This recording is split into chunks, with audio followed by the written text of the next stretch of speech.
chaque jour, quand le soleil est au plus haut, les éléphants vont au point d'eau.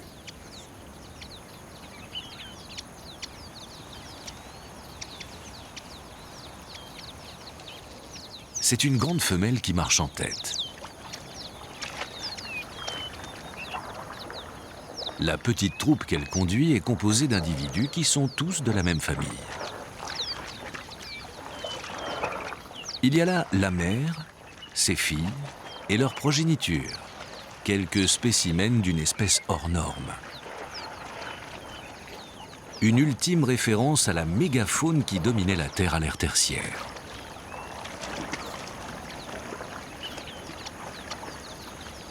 Grande taille, grand besoin. 100 à 200 litres d'eau au quotidien.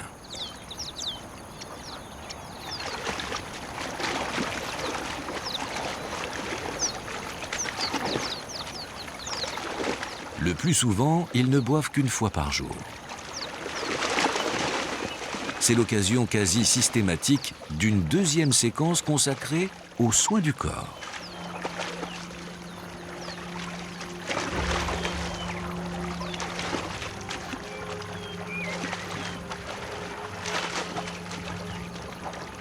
Les éléphants n'ont ni glande sébacée ni glande sudipare. La boue a déjà une vertu, elle leur assouplit l'épiderme.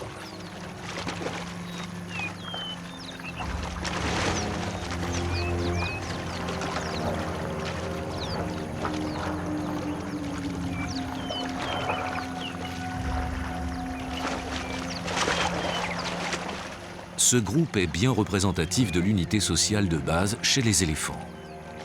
Une douzaine d'individus et pas de mâles adultes. Ils quittent la cellule familiale à l'adolescence quand ils commencent à importuner les femelles.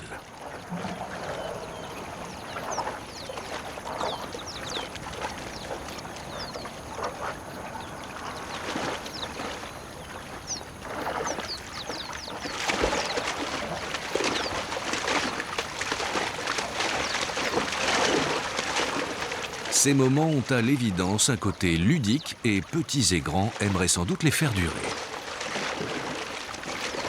Mais déjà, la matriarche a donné le signal du départ. Alors, on se remet en route.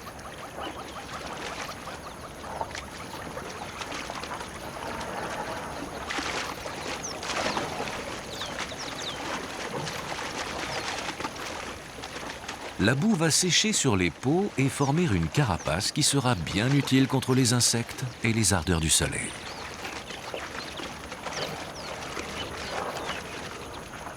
Entre l'arrivée des éléphants et leur départ, il s'est écoulé moins de 30 minutes.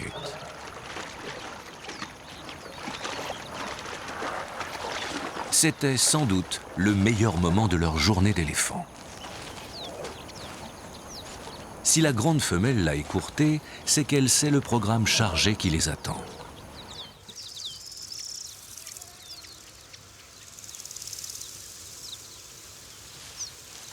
On est au cœur de la saison sèche.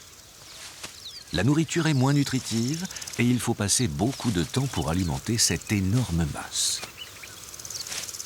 Cela occupe l'éléphant 16 heures par jour.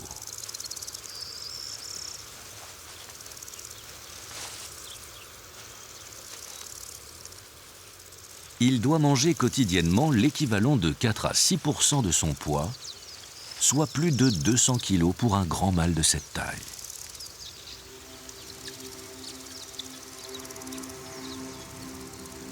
Il lui faut une nourriture aisément disponible en grande quantité.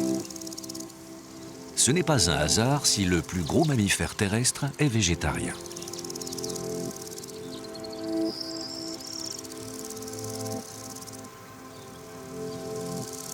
Pour satisfaire un tel besoin, pas question de se montrer difficile. En fonction de l'endroit, de la saison, l'éléphant mange tout ce qu'il trouve, dès lors que c'est végétal.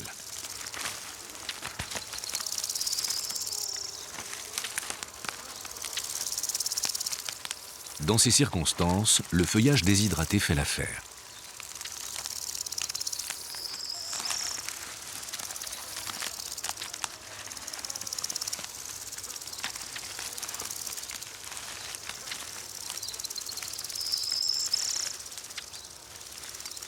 L'animal est néanmoins fin gourmet et il a ses préférences. Il apprécie particulièrement ces feuilles de mopane en forme de papillon ou le bois des baobabs.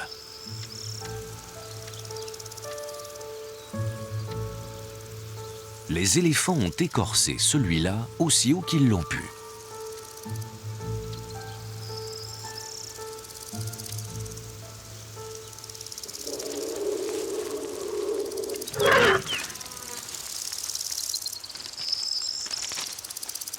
À la saison sèche, l'éléphant mange pour l'essentiel des plantes ligneuses, autrement dit, des arbres et des arbustes.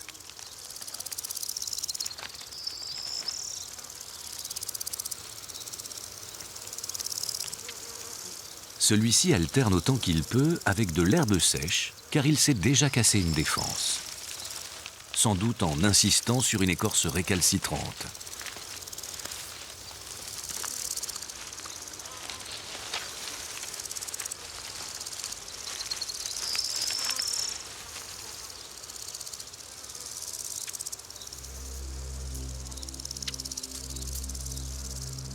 Sur la bande de troncs nus, les traces sont toutes fraîches.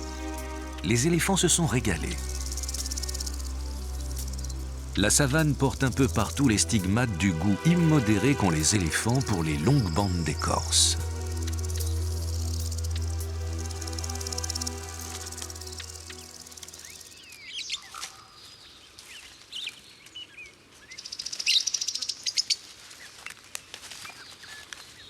Lorsqu'ils quittent le clan maternel, les mâles ont deux options, vivre seuls ou partager leur quotidien avec quelques compagnons.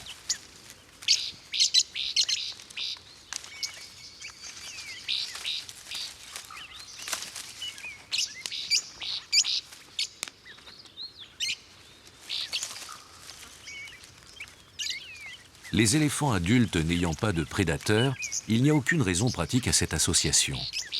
Elle relève simplement du goût de l'autre et de l'instinct grégaire.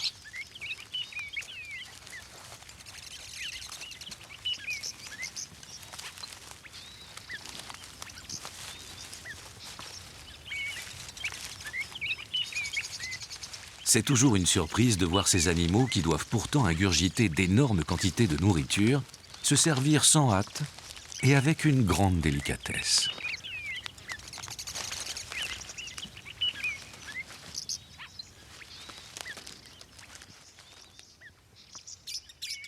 S'il fallait des preuves de leur appétit gargantuesque, il suffit de regarder alentour.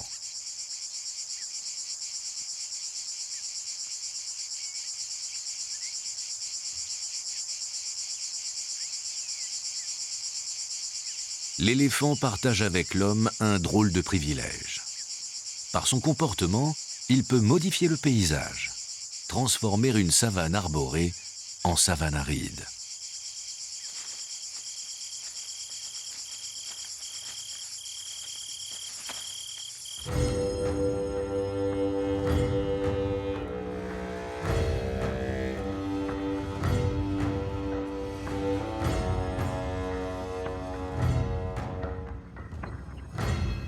L'homme et le pachyderme ont un autre point commun.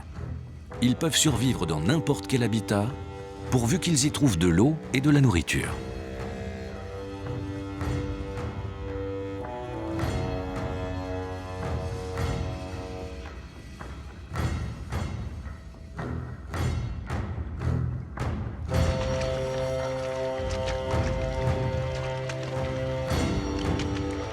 Les éléphants sont des animaux généralistes.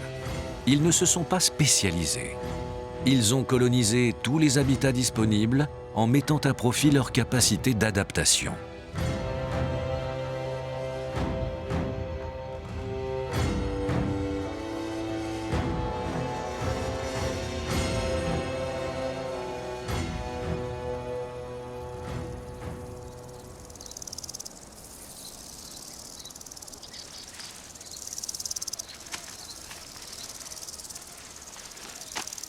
Où qu'il aille, le grand bûcheron de la savane poursuit aussi son œuvre de jardinier. Au rythme quasi régulier de 3 à 5 crottins toutes les 100 minutes, il sème, il fertilise.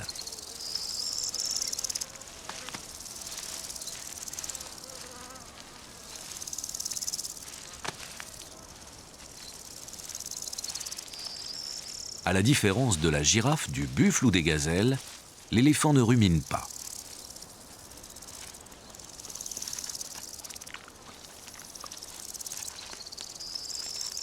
Avec leur digestion en 2 temps, les ruminants assimilent les 2/3 de leur nourriture.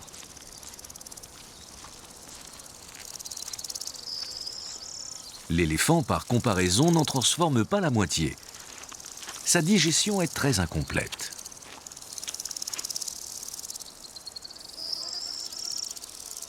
Conséquence, le crottin est plein de graines intactes. Si les oiseaux ne les mangent pas, elles ont de bonnes chances de germer car elles sont dans un cocon fertile.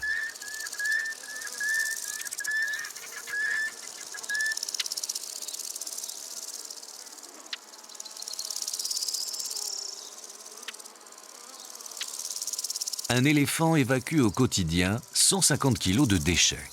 Il disperse en même temps des milliers de graines. Il compense un peu de cette façon la végétation qu'il détruit.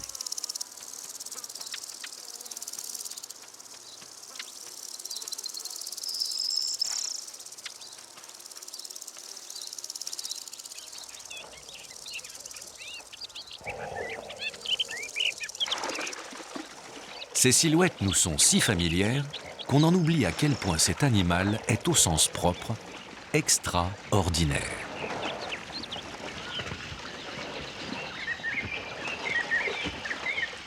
Il est le résultat d'options radicales prises par ses ancêtres au fil de l'évolution.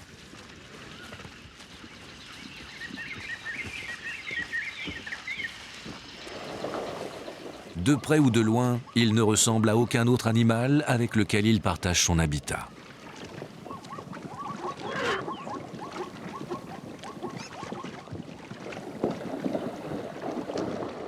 Bien sûr, chaque espèce a ses particularités. Le zèbre a ses rayures. Le bubal, des cornes angulaires, un corps luisant et bicolore. Il est ruminant, le zèbre ne l'est pas. Mais leur morphologie est globalement comparable. Les pattes sont fines, l'encolure est marquée. C'est le modèle le plus commun dans la savane.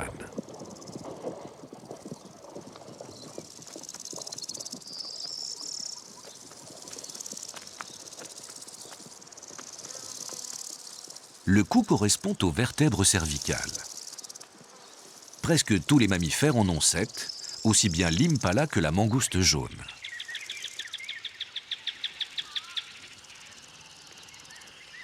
Et c'est même vrai pour la girafe. Pour développer son long cou, elle n'a pas augmenté le nombre de ses vertèbres, elle les a allongées à l'extrême. Chacune mesure une quarantaine de centimètres. Grâce à cette adaptation, elle a conquis une niche écologique. Elle mange où les autres ne vont pas.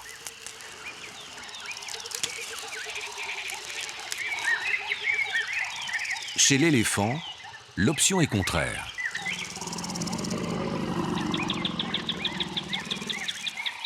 Les vertèbres cervicales sont aplaties au maximum. Cette fois par nécessité pour que la tête soit le plus possible collée au corps. Un cou plus long aurait déséquilibré l'animal vers l'avant. Surtout que cette tête énorme porte aussi des défenses et la trompe.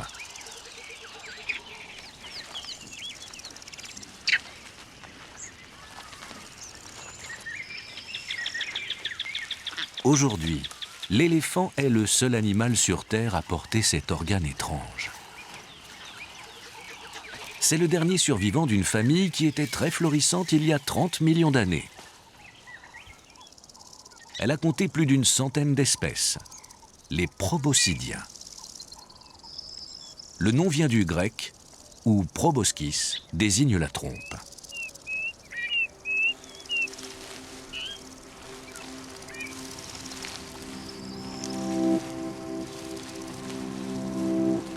Elle a beaucoup évolué au fil des âges. À l'origine, elle était très courte. Elle a aussi été aplatie.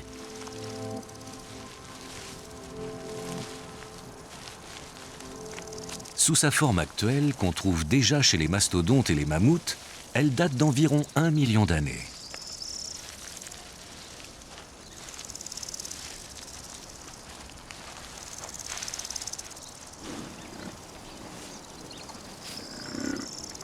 Pour comprendre pourquoi l'éléphant s'est doté d'une trompe, il suffit de regarder d'autres herbivores. Par exemple, ces buffles qui croisent le chemin des pachydermes.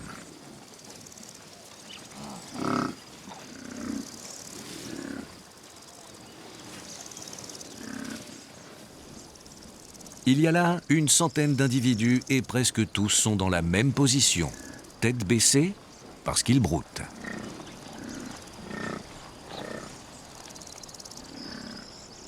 Pour manger, ils descendent la bouche au niveau du sol, ce qui semble évident. Mais l'éléphant en est tout à fait incapable. Il est de trop grande taille et de plus, il est gêné par ses défenses.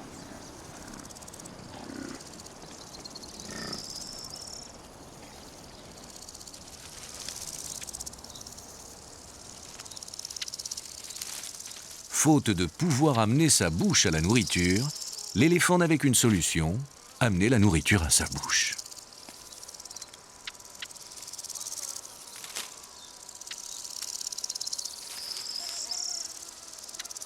Une façon de faire qui se traduit chez les espèces les plus évoluées par des membres avec des mains.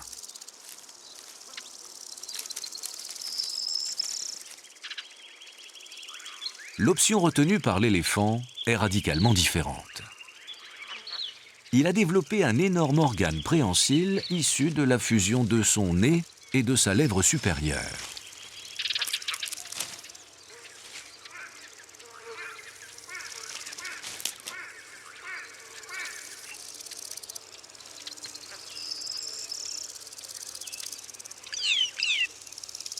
La trompe est quasiment aussi haute que l'éléphant.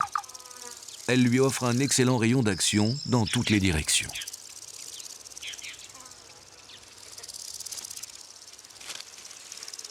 Grâce à elle, il peut atteindre des feuillages qu'on croit réservés aux girafes.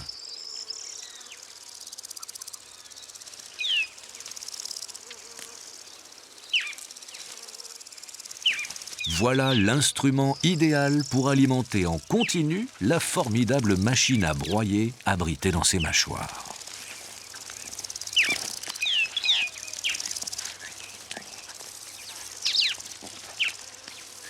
L'éléphant n'a que 4 molaires, mais elles sont énormes et dotées d'un pouvoir de mastication hors du commun.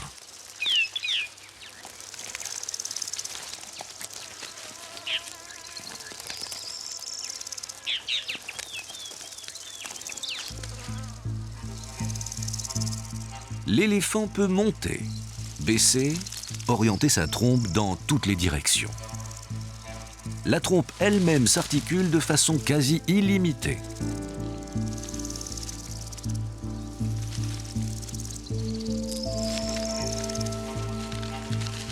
C'est un assemblage complexe de plus de 40 000 muscles et il faut de l'expérience pour en tirer le meilleur parti.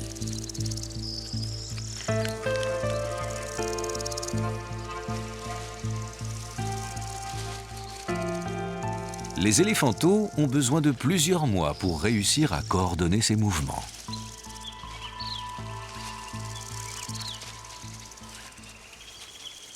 Un éléphant adulte fait à peu près ce qu'il veut avec sa trompe.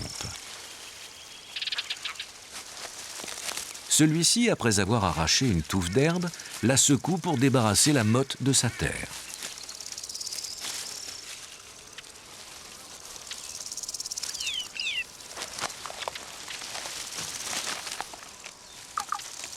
Le pachyderme rencontre quand même une limite. Il ne peut pas tenir quelque chose et s'en saisir en même temps. Alors souvent, il cède avec le pied.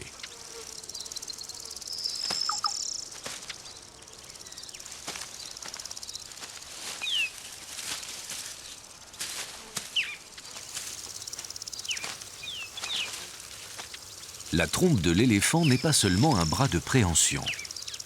C'est aussi le clairon avec lequel il communique son humeur. C'est le nez par lequel il respire. Le siège de l'odorat. C'est l'organe du toucher qui permet de maintenir le contact avec les autres.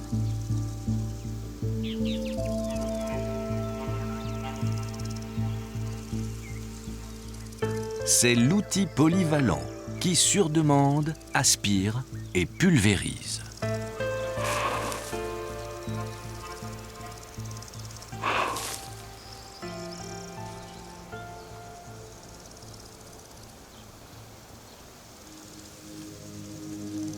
Parce qu'elle réglait bon nombre des problèmes liés à sa taille, la trompe de l'éléphant lui a permis de traverser les âges. Un autre point a été déterminant, son régime alimentaire. Les géants carnivores d'hier sont tous éteints. De la mégafaune du Quaternaire, il ne reste plus que quelques espèces. Elles se comptent sur les doigts d'une main. Et tous ces animaux sont végétariens.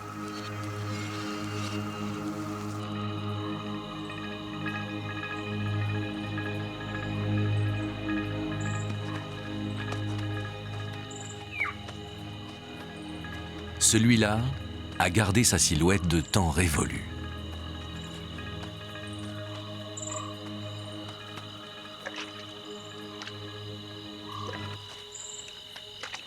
Le rhinocéros noir est l'un des derniers représentants d'une famille qui est apparue il y a 35 millions d'années.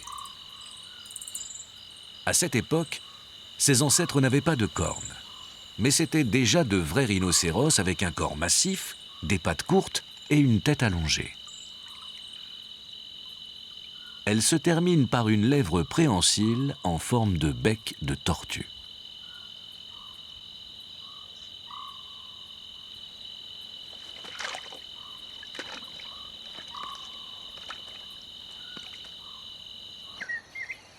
Cette autre espèce de rhinocéros a survécu, le rhinocéros blanc.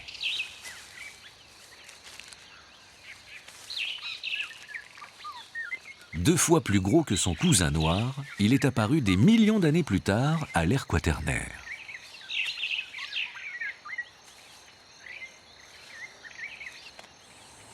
Chez les deux espèces, les yeux sont petits et placés très bas sur les joues. Pour compenser leur mauvaise vue, ils comptent sur leurs oreilles.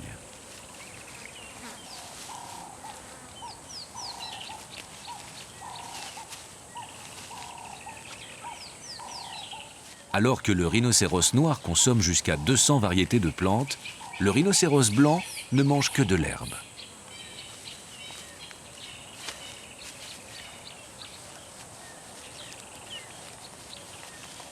Les rhinocéros n'ont ni canines ni incisives.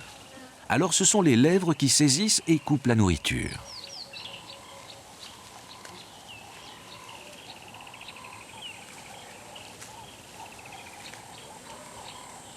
Chez le rhinocéros blanc, elles sont larges et droites pour offrir une grande surface de tonte.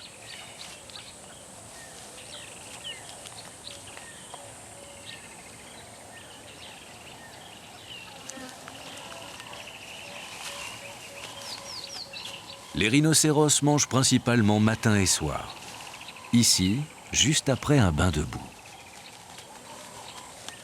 Ils se contentent de 20 à 30 kg d'herbe par jour. C'est peu pour des animaux de cette taille.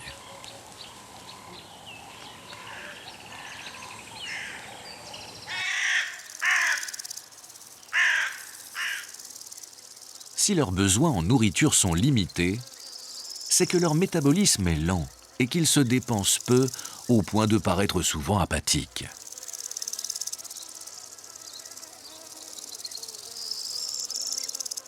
Rien à voir avec la réactivité permanente des éléphants qui n'auraient jamais supporté l'insistance de ces corbeaux-pies.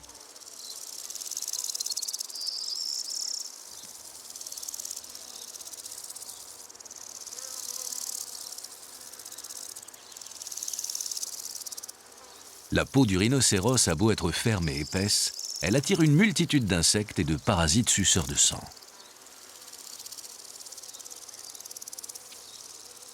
Son derme quasi invulnérable est recouvert d'une fine couche épidermique très vascularisée.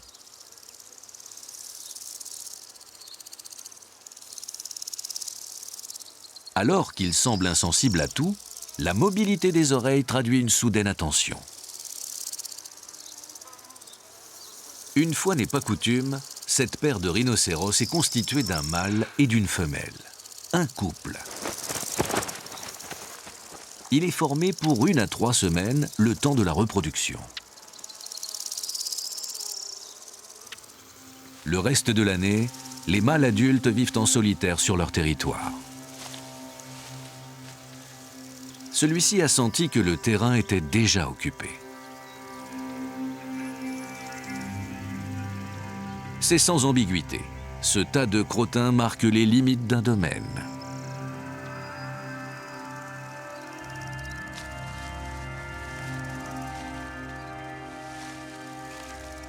Pour dire qu'ils sont chez eux, les rhinocéros passent et repassent régulièrement déposer leur odeur en alimentant ces latrines.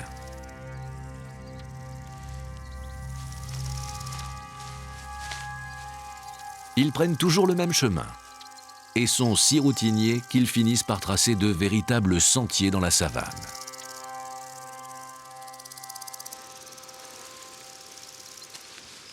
Le rhinocéros a la réputation d'être un animal solitaire, ce qui est vrai pour les mâles territoriaux.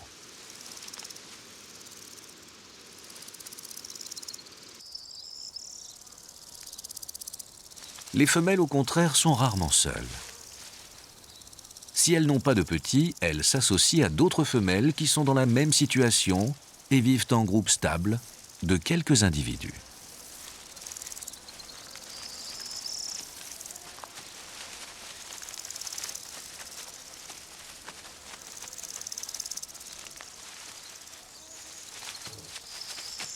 Le lien social le plus solide, le plus constant chez le rhinocéros, c'est celui qui unit le petit à sa mère.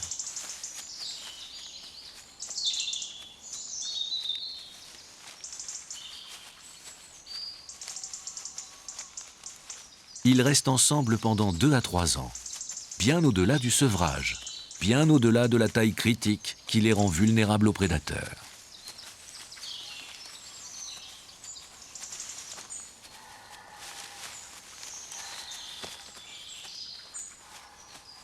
Une heure à peine après sa naissance, le petit rhinocéros était déjà debout aux côtés de sa mère.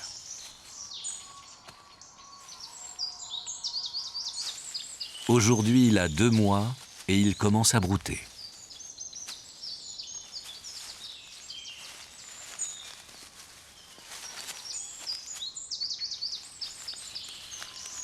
Malgré ses débuts précoces, la vie du rhinocéros ne tiendra pas ses promesses.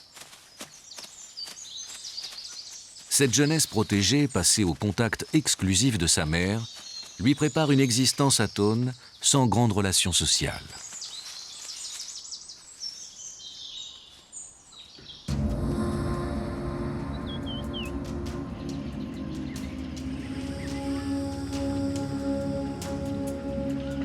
Les éléphanteaux aussi restent collés à leur mère. Mais il y a une différence. Ils sont au sein d'un groupe.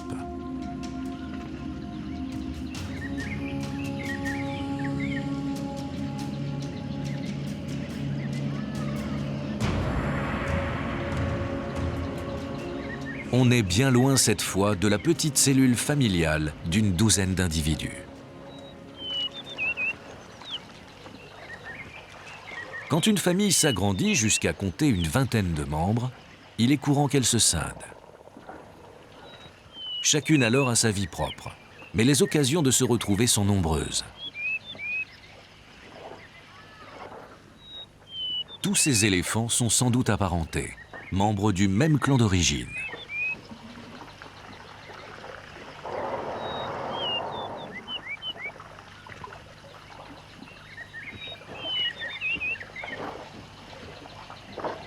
L'éléphanteau s'efforce de garder le contact avec sa mère.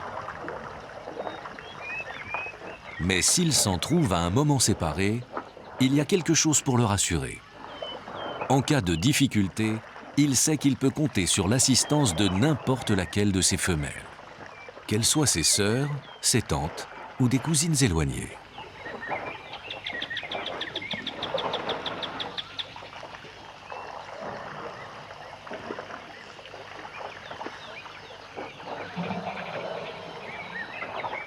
Mais l'éléphant est un animal complexe et paradoxalement, si sa mère venait à mourir, il ne trouverait personne pour l'adopter.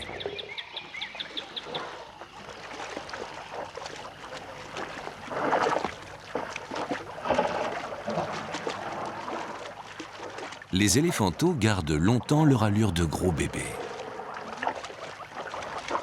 Pour évaluer leur âge, on peut se fier à leur taille. Ils font 90 cm à la naissance et en un an, ils gagnent une vingtaine de centimètres de hauteur.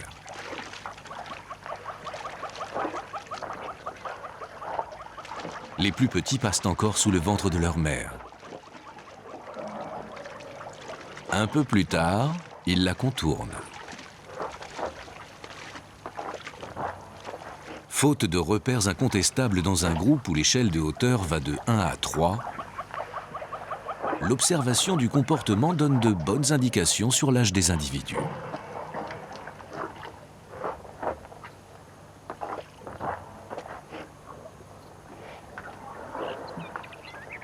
Ce bébé a au moins 5 mois, l'âge à partir duquel les éléphanteaux savent coordonner l'usage du pied et de la trompe.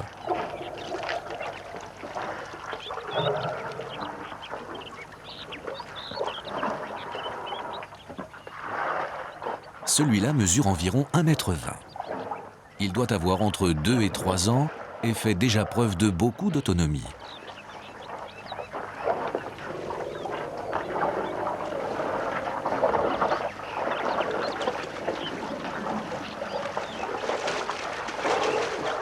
Quant à ces deux-là, vu leur taille, leur jeu et leur petite défense, on peut estimer qu'ils ont entre 6 et 8 ans.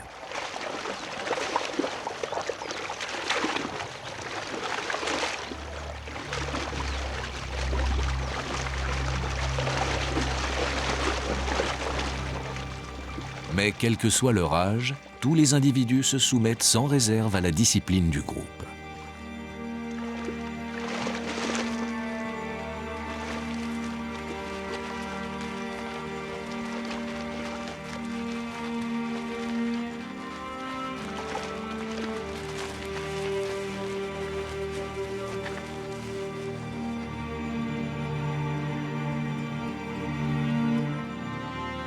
C'est peut-être ce qu'il y a de plus surprenant chez l'éléphant. Cette capacité à assumer pleinement une double identité. L'une comme membre indéfectible du groupe et l'autre en tant qu'individu qui ne renonce en rien à mener sa vie propre.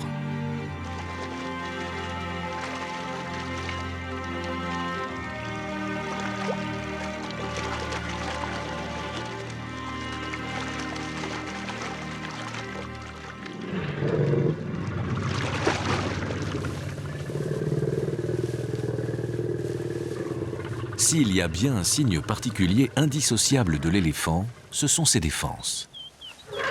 Elles poussent tout au long de sa vie.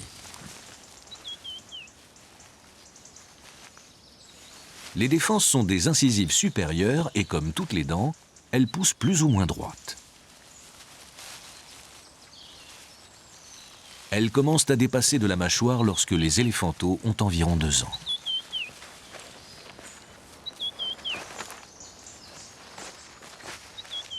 À la puberté, vers l'âge de 10 ans, elles pèsent de 1 à 3 kg. À partir de ce moment, elles grandissent plus vite chez les mâles, car la testostérone influe sur leur croissance.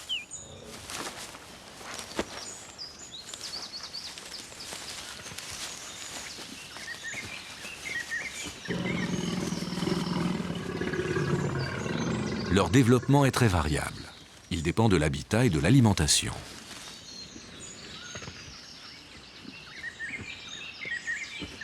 Sa richesse ou non en sels minéraux est déterminante.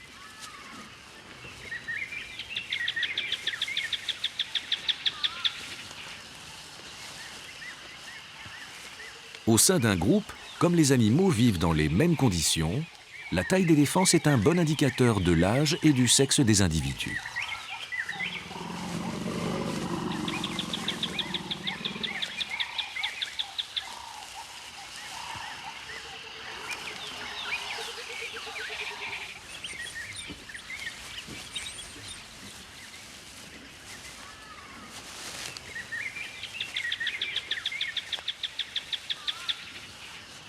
Il y a souvent au sein du troupeau des animaux porteurs de signes distinctifs.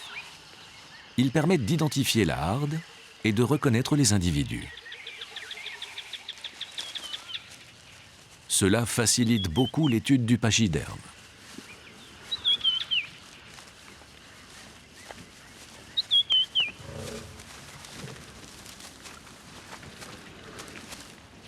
On a pu collecter à propos des éléphants une multitude de données.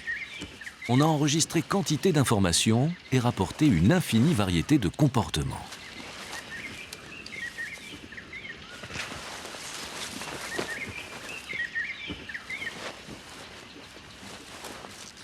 L'éléphant est sans doute l'animal de savane qu'on a le plus étudié.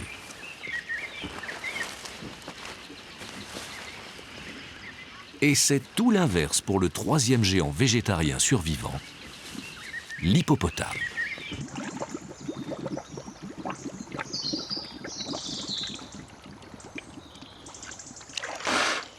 Si l'hippopotame reste relativement méconnu, c'est parce que son mode de vie ne facilite pas l'observation. Il passe l'essentiel de la journée dans l'eau et lorsqu'il est dans l'eau, il ne laisse voir souvent que les quelques poils qu'il a sur le museau.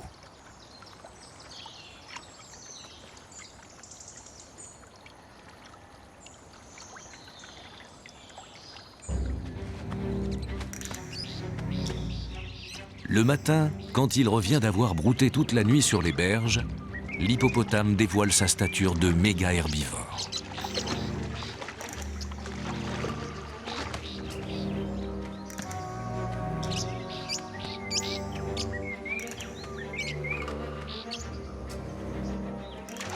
Le corps est en forme de barrique monté sur 4 piliers courts, à même de supporter les 2 ou 3 tonnes de sa masse.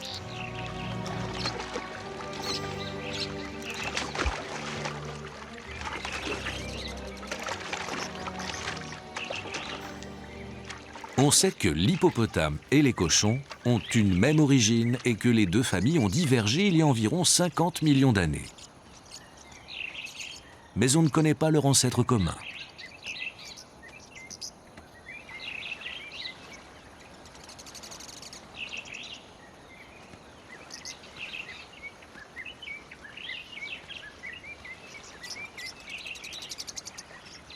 Le soleil commence à monter et l'animal est pressé de pouvoir s'immerger. Comme son épiderme est très fin et qu'il est lui aussi dépourvu de glandes sudipares, il se déshydrate très vite, beaucoup plus vite que n'importe quel autre mammifère.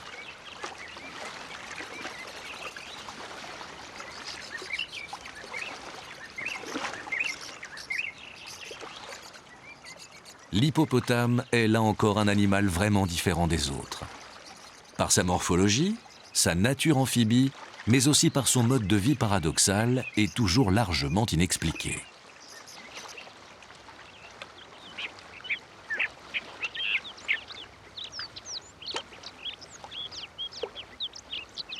L'hippopotame, qui s'aventure toujours seul lorsqu'il broute la nuit sur les berges, recherche systématiquement dans la journée la proximité de ses congénères.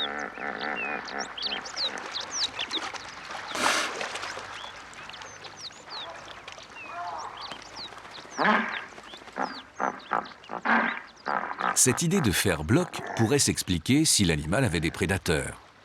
On pense notamment à des menaces sur ses petits. Mais en vérité, les jeunes hippopotames sont plus souvent tués par des grands mâles de son espèce que par les crocodiles qui s'intéressent surtout aux poissons.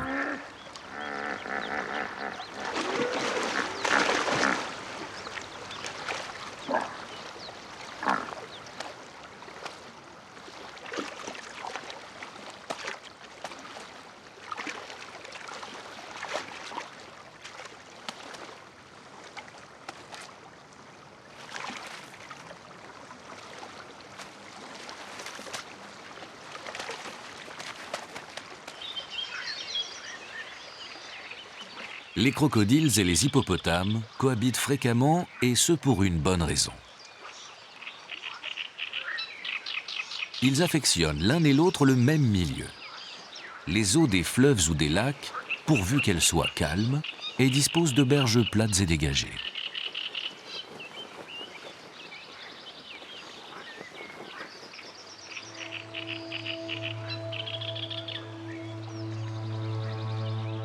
L'hippopotame est capable de gravir une pente escarpée. Mais pour lui, voilà l'idéal. Une berge en pente douce qui lui permet de multiplier sans effort les allers et retours avec l'eau.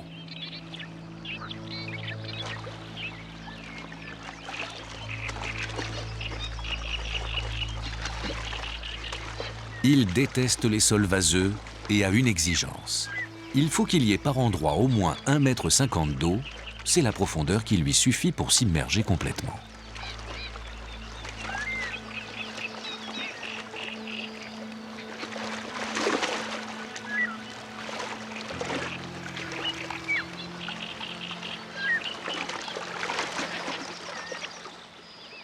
Les hippopotames sont organisés en groupes d'une douzaine d'individus ou plus qui sont sous la coupe d'un mâle dominant.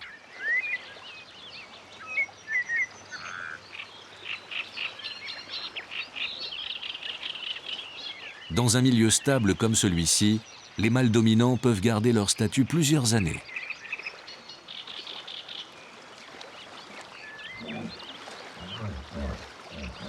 Mais de jeunes prétendants s'entraînent en permanence en vue de les défier un jour.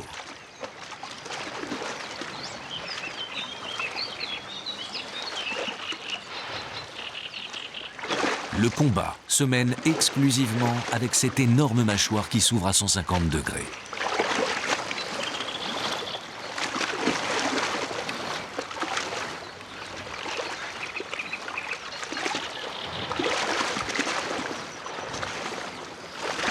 Chez l'hippopotame, la mandibule inférieure est armée de grosses canines recourbées et d'incisives toutes droites qui poussent tout au long de la vie de l'animal. Elles peuvent atteindre une cinquantaine de centimètres. C'est dire que ces deux-là sont encore jeunes et que ce combat n'est pas sérieux.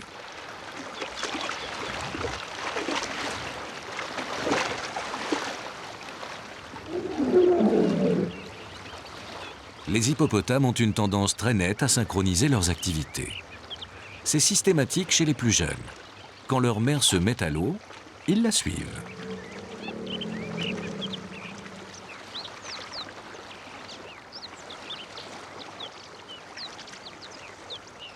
Ce qui relève d'un besoin naturel de protection chez les bébés s'explique moins bien chez les adultes. Sauf à considérer cette obsession à rester toujours au contact d'un autre.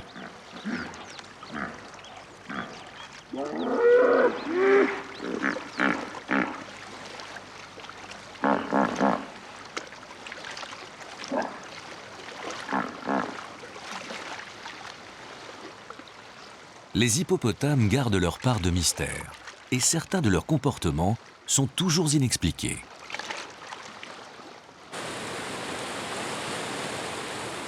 D'autant qu'on peut les trouver, comme ici, dans des situations improbables ou du moins aux antipodes des goûts et des habitudes qu'on leur prête.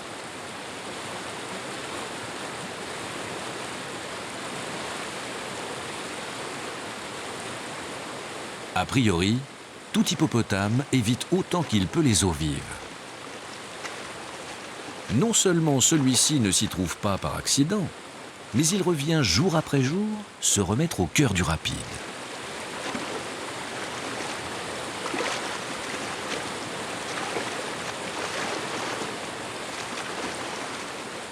Il s'y détend et prend du plaisir. Qu'importe la difficulté qu'il a au quotidien à accéder à ce bain bouillonnant.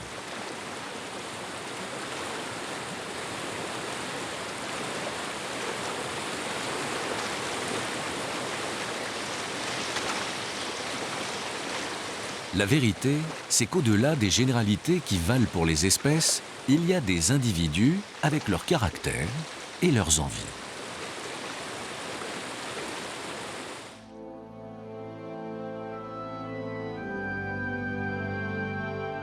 Quand le soleil se lève, les éléphants sont encore en mouvement, toujours en quête de nourriture et disponibles à l'observation.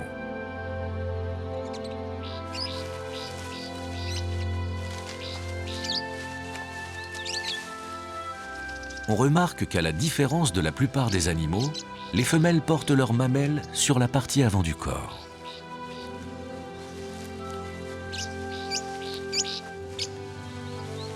L'accès à la tétée est simplifié.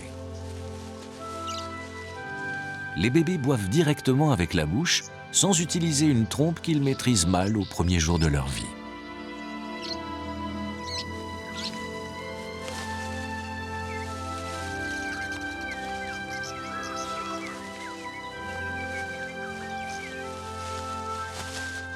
L'éléphant accumule les particularités anatomiques, mais chacune s'inscrit dans une remarquable cohérence.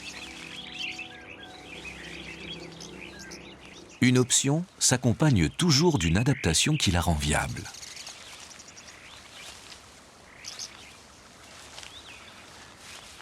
Sa peau nue est exposée à la chaleur? Qu'importe, il a ses grandes oreilles de plus d'1 mètre de haut pour le rafraîchir.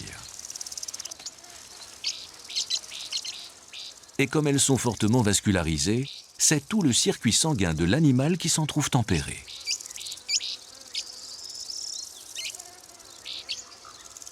Le vrai problème, c'était le poids du corps. De la trompe de 100 kg auquel s'ajoute le poids des défenses. Mais les défenses peuvent soulager s'il le faut du port de la trompe.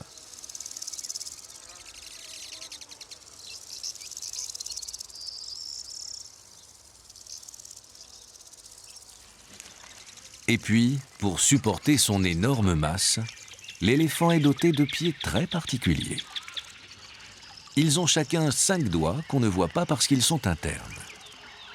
Ils sont en position verticale quand la patte n'est pas en appui, mais quand le pied se pose, ils s'écartent pour faire office d'amortisseur.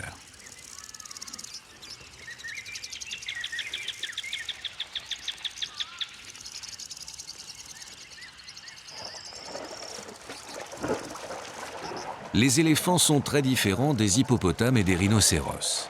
Ils ne sont pas de la même famille, n'ont pas la même organisation sociale et ne mènent pas la même vie. Au-delà de leur peau nue, de leur stature massive, de leur régime végétarien, quelque chose pourtant les rapproche.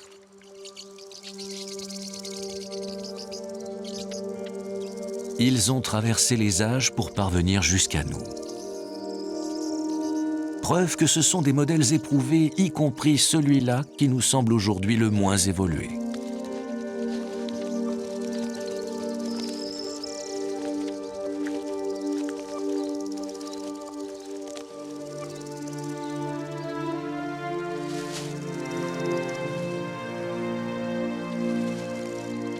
Les rhinocéros pourraient vivre sans doute encore inchangés pendant 10 000, 100 000 ou 500 000 années.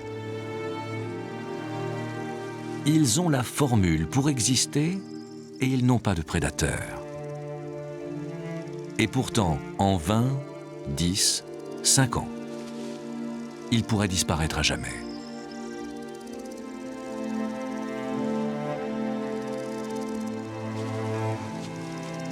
L'homme pourrait, par sa convoitise, stopper d'un coup la longue histoire de ces animaux reliques.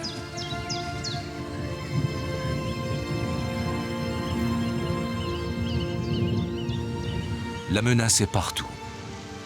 Le goût pour la corne et l'ivoire, la pression sur le territoire. Déjà, les grands carnivores ont disparu.